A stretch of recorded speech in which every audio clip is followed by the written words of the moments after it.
5 reasons Nike's quarterly report is unsurprising and rooted in its company eavesdropping on a flawed sneaker culture.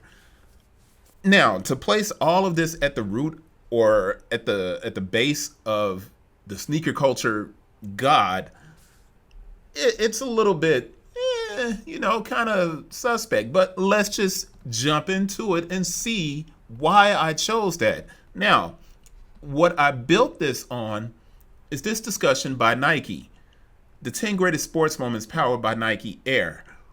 And I bring this up for one reason. More than likely, if you're watching this video, I'm willing to bet you didn't even know that article existed. So let's start with 5. Nike used to be rooted in sport and nothing else mattered. They created a culture sneaker brands attempted to mimic and most footwear companies look to as a blueprint. As more shoe businesses entered the fray, Nike adapted. They stood strong and told the athlete's story. When Nike was reeling at the most important moment for the company, they launched an Investors Day in 2017, which corrected the navigation of the brand.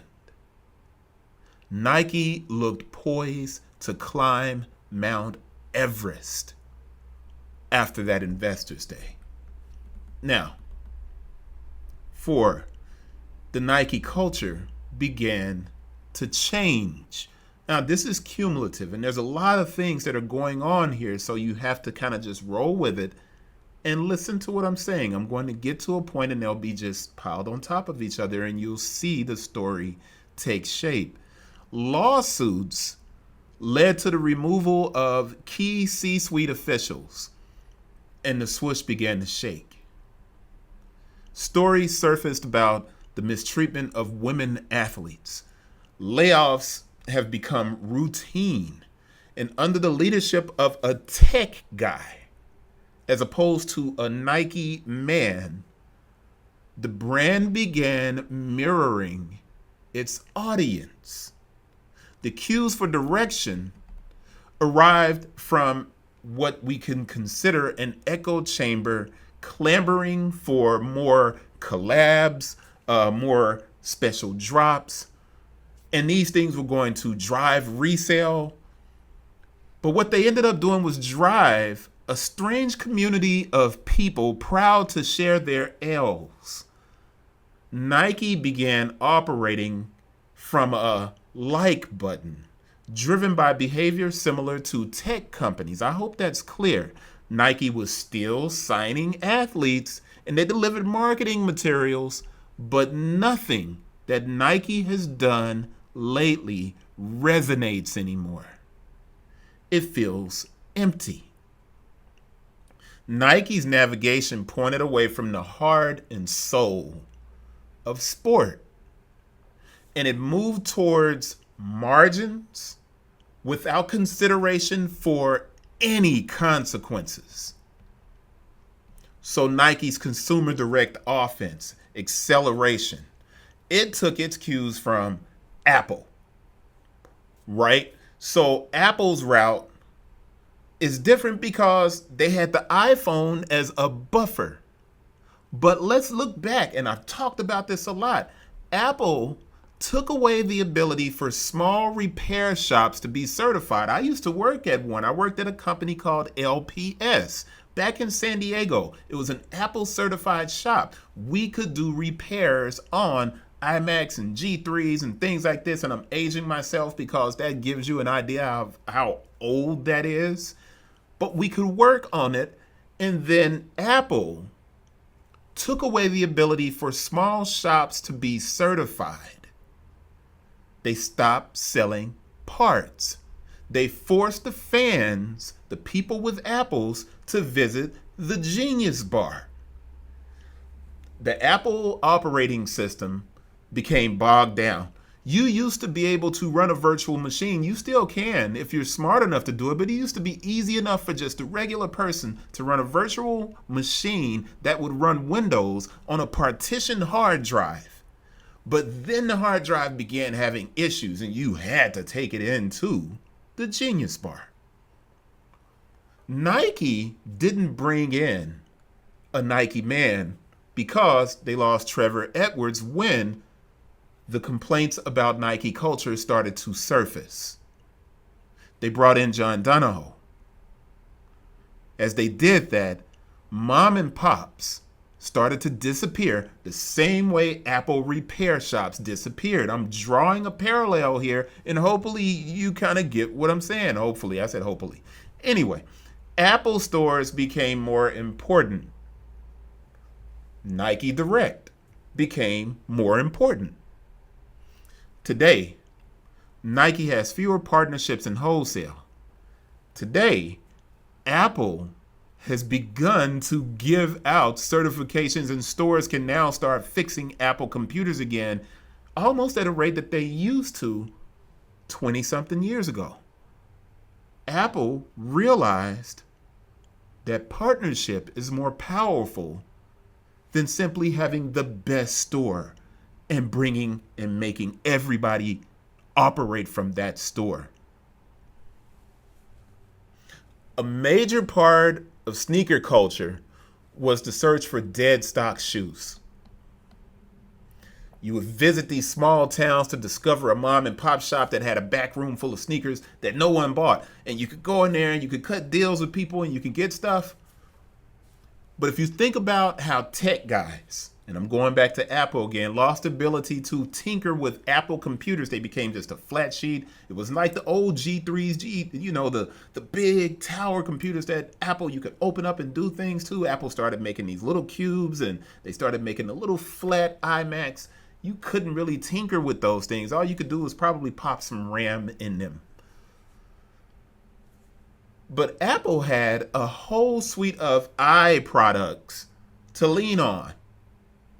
iPad, iPhone, iPod. This whole suite of tech that Apple had, Nike kind of had for a very short window of time. They had React, you had Air, you had Cushline, you had ZoomX, you had all of these different things to lean on when you were Nike, but Nike got rid of all of the mom and pop stores. They just completely disappeared. There just aren't that many anymore. The bigger chains removed the art of discovery. A Foot Locker couldn't broker a deal.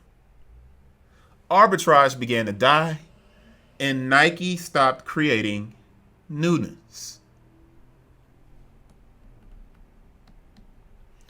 3, Nike started eavesdropping instead of leading. So when Nike celebrated these 10 greatest sports moments, right? And they gave you Air to show you these great sports moments. If you're watching this, put in the comment if you knew that 10 greatest sports moments was available, that you could read this thing. Put in the comments. I'm guaranteeing you no one saw it. There wasn't a breakout moment or some dope ad spot on YouTube. The article simply didn't land with the audience leading the conversation around sneakers, because that audience, the conversation in sneakers, and that audience, they don't care about sports. And that's where Nike's problems exist. Nike listens to YouTubers and sneaker talking heads. I'm a YouTuber here, right? They don't listen to me. I barely have 5,000 subscribers. So it's not me. They're listening to talking heads who are more fashionistas and influencers than they are admirers of sport. Nike got away from the heart and soul. The fans that they are leaning towards now, they look at monetary value as cool. Scarcity has always driven the Nike machine. But it didn't use to drive Nike. They did not place lifestyle over sport. Nike never placed lifestyle over sport. Now, someone could say they gave the Nike Cortez to Farrah Fawcett. But you know what? If you go back and look for those Farrah Fawcett pictures, she was on a skateboard. It was sport. She was mimicking what she saw in the athletes in California who were surfing and skateboarding at the time. Non-sport influencers were never the leaders with Nike. Non-sport influencers were never the leaders with Nike.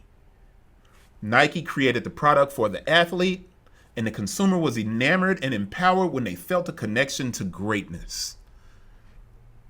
Not to diss Travis Scott, but Travis Scott makes music. The association with Travis Scott isn't tied to the dream of being better and improving at sport. The association is with music being created. So you have to ask yourself, where is the signature event for a musician? There's no signature event. So when you make a Travis Scott product, it has to be limited. But if a brand is limiting all of the stuff that is quote unquote good, where does the brand generate revenue? When they focus on fashion influence and influencers, where do they generate revenue? Sneakerheads may buy multiple pairs of shoes per year, but an athlete rivals the purchases of a sneakerhead. Rivals and probably goes beyond. But you know what Nike did? Nike gave the athlete, the everyday athlete, Nike gave that athlete away to Brooks Running, On, Hoka, Solomon. You can go down a list of companies that Nike just simply gave away. They stopped caring about the athlete, the everyday athlete. Now you place that on top of a disconnect too between retail and corporate. And you get this reinforcement of the things that basically led to a lot of what's happening now. It's been visible in public, right? So Nike used to understand the life cycle of footwear. They did. They were the best at it. The program of Edit to Amplify, Nike's Consumer Direct Offense, those things. Edit to Amplify changed the brand's understanding of their own supply chain. This is what Nike used to do. They would deliver a suite of kicks every month, right? And those shoes would remain at SRP. And then they would slowly move through the natural progression of full price, on sale, clearance. For 20 some odd years, 30, 40 years, arbitrage allowed Nike to clear their coffers and replenish with a bevy of new footwear. Arbitrage. But because Nike wiped out mom and pop shops, traditional resellers like JD Sports and Foot Locker, they never approved of arbitrage and clearance buyers, not in the same way that these little mom and pop shops did. Traditional retail, Foot Locker, JD Sports, placed policies in action limiting how much cleanup crews, right, could spend and how much they could buy. Nike began allowing their traditional retail to RTV the product to Nike. Since these things couldn't be bought because of the policies, cleanup crews couldn't come through and get them. There were no mom and pop shops. Nike disrupted its own supply chain in a sense.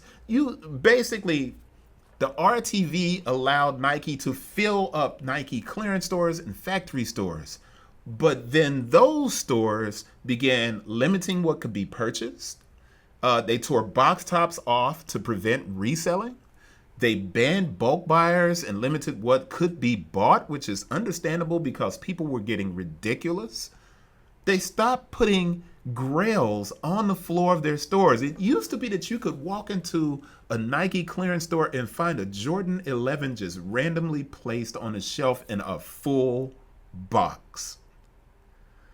Nike removed discovery from their own stores. They took away mom and pop stores, they took away arbitrage, and then they took away discovery from their own stores.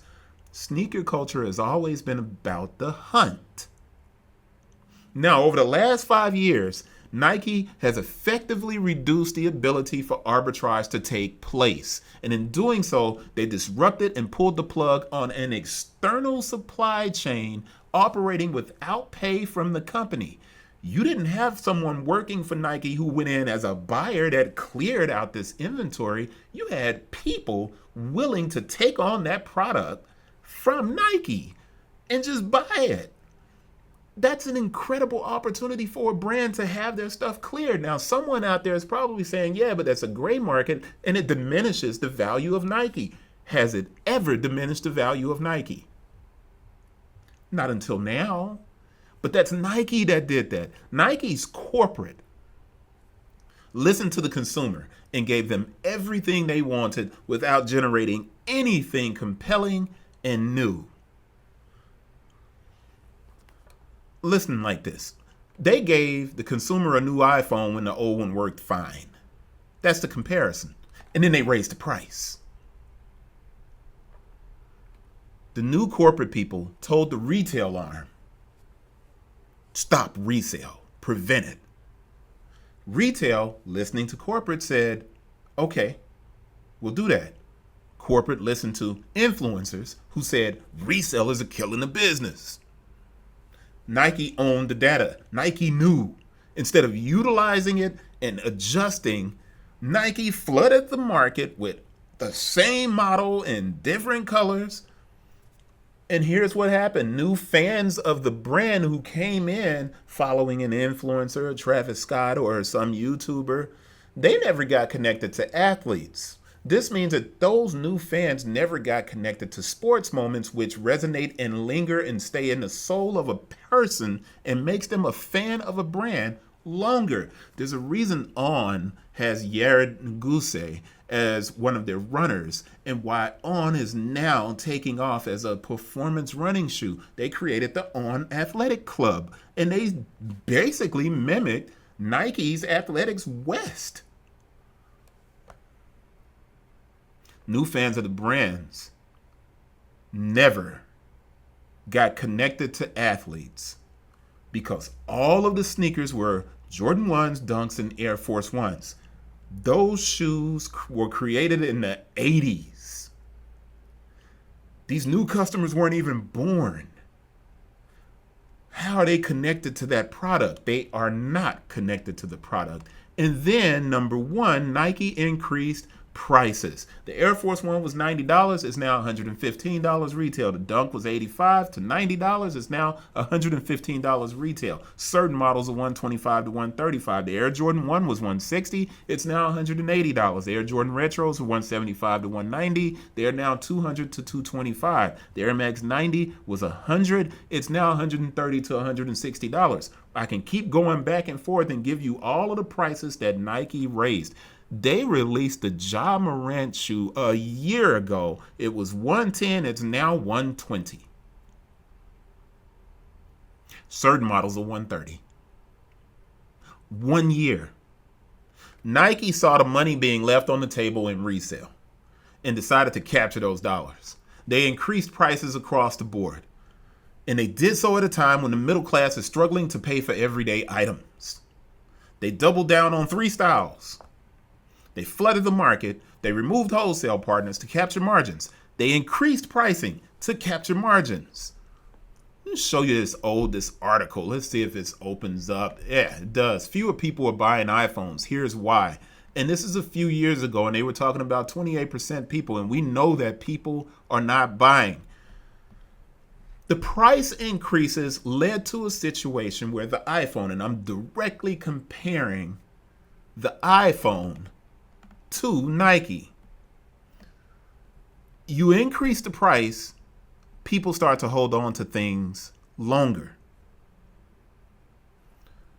The iPhone, Nike. Apple, Nike. Sounds a lot alike.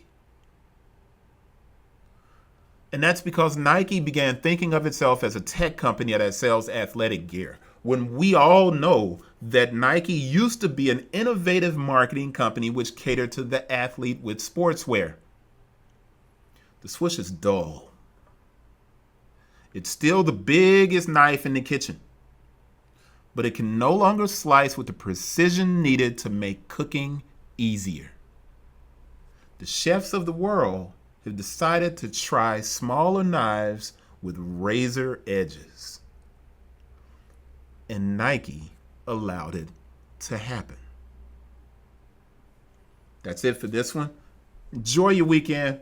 It's not a holiday weekend, but the holiday's coming up. So if I don't do another video, I'll see you after the holiday next week. That's it. If you have any questions, man, or comments, leave a comment. Now, all of the things that I've said here, you can go back through and read articles that are more involved. And this feels surface, but it's not. Take your time, think about it before you leave a comment or respond, because there's a lot more in this than it seems. Nike used to be about the athlete. It used to be connected to great sports moments. Now we have to tell you what we've done. And it just ain't resonating anymore. There's no connection. Wow. See you guys on the next one. Peace.